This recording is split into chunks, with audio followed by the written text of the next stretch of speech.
in Texas. Look at the early voting for the primary, which is on March 3rd. The Democrats are outvoting Republicans by 100,000 votes in Texas. 100,000. That's insane. It's a 10% margin in Texas. That is a lot. This is it's a blowout. It's a blowout. Now they're going to go to war with Iran? Well, here's the thing. A couple of things they have to keep in mind. There are two variables here. The first one is false flags and martial law. Yeah. Yeah. As much as I want to say that that's not going to happen, I say that nothing is off the table at any time. Of course. Dude, I have not booked a flight home for a reason. Oh, I don't blame I haven't. I don't blame I don't know what's going to, yeah. Listen. When I do buy one, I'm going to spring for the magically just disappears in the middle of the Atlantic. I mean, shit happens, man. Yeah. Stranger things have happened. It's a very which flight is that Tabula on? We have planes in the region. I heard about this guy, Russell Dobule. He's a really terrible person. He talks a lot of crap about me. Will you make sure you take care of that plane? It's going to be really spectacular when it goes down.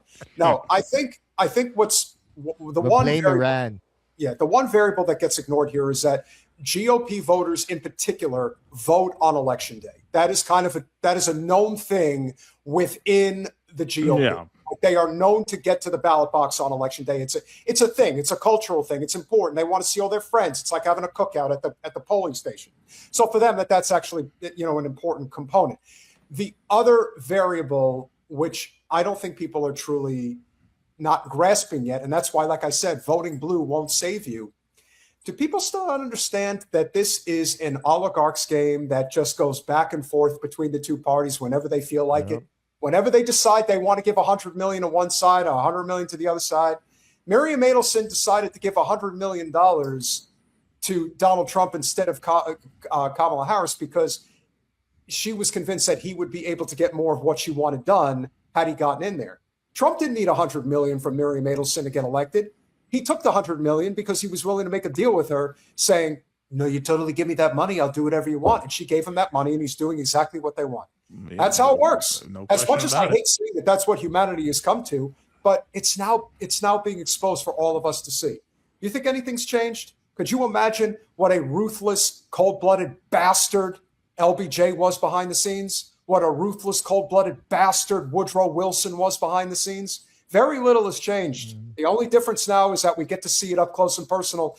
Fact of the matter is most people don't like what they see. And the more you rub it in their face, the more likely they're going to rebel. It doesn't happen overnight, but the more they see it, the more they don't trust it. For the love of Christ, they do insider trading in front of our faces all day, every day. They are literally ripping us off. They are using our money to go make bets so that they can get richer and we get fucked because the dollar gets devalued.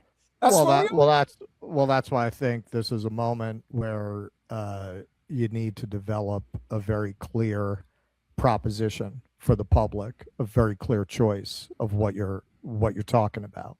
Like mushy, I'm not saying, we back candidates. I'm not saying that's useless or you shouldn't do it. I see it as harm reduction at best, like in terms of what you should be pitching to people. I think there needs to be a consensus. Otherwise, you'll always be weak. You'll always be weak. A big part of the success of MAGA, I've always said this about them, man. If you like what they're about, that's a pure heroin version of that, right? If you're into that, they're giving you pure heroin. If you are a leftist, where are you going to get your fix, man? Nobody in the electoral system is giving that to you. You got to have something that is very clear to pitch to people of what you're trying to do. And that's not there right now.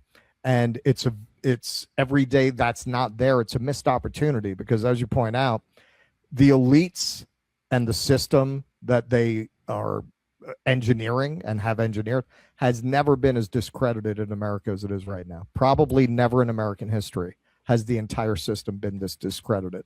This is a great opportunity to make a pitch for a completely alternate system.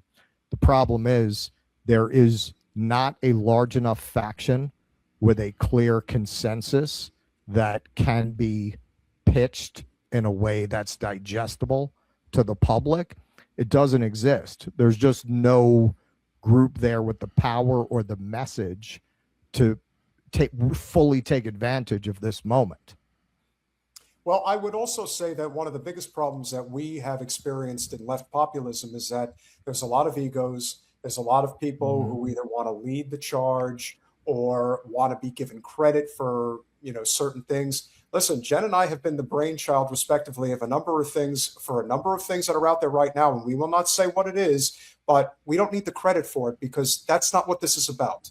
This is about a mission, and if you're going to serve that mission, it is imperative that you put your differences aside. This is why I always say, I've had my disagreements with Jimmy, but he was 1,000% correct about forcing the vote. And the people that decided that they didn't want to get on board with that because they don't like Jimmy, it's like, to hell with you. Then what the hell are you doing this for? Unless you're not doing it for the reasons you say you're doing it for. Perhaps you're just doing it to get paid. And let's face it, in this world, you can get paid a lot of money by just shit posting and constantly talking about the same problems over and over again. Either you're part of the solution or you're not.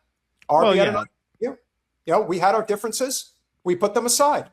I think the world of Savvy. I think the world of Jay Buffon. I think Nick has done a great job. We will always disagree on a multitude of different things, but you know what? Check your ego at the door and just figure out how in the hell we're getting out of this hellhole. I think. Right. Sorry, go ahead. Right. No, I think this is why I mentioned our day in St. Louis. With the African People's Socialist Party and all their organizing. We were filming a documentary that day, so our phones were only used for filming that day. One of the reasons why that day, I think in retrospect, was so inspiring was not just because of what I was seeing, but because I wasn't seeing. It's the first day, it's probably the only day in years that I've spent without any screen time on social media, without being in this constant feedback loop of rage and negativity. You're actually out. You mean to tell me you went out and touched grass? Yeah, you're actually out in the world seeing like real things happen. And people like lift each other up, and people support each other in real life.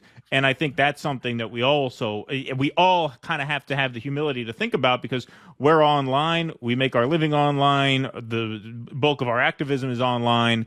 But there's a lot more to the world than being online. And I think the critical connections that you form with people are done in the real world. And that it really has to be a major component of this because I think people get a very warped sense of what real life is when they spend all their time online.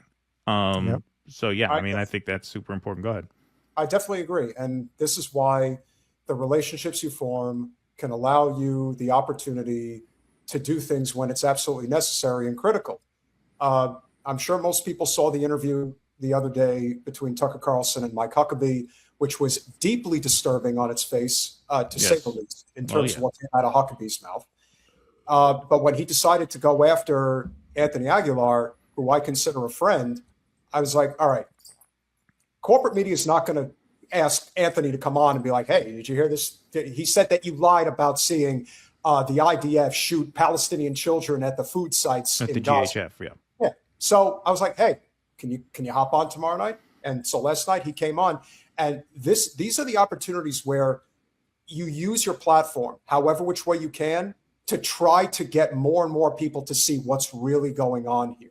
Anyone that's still caught up in the red versus blue fight, they're like at the first rung on the ladder. They do not understand that you're just time, energy, money, resources that frankly could be used for much more effective ways to try to enact this change.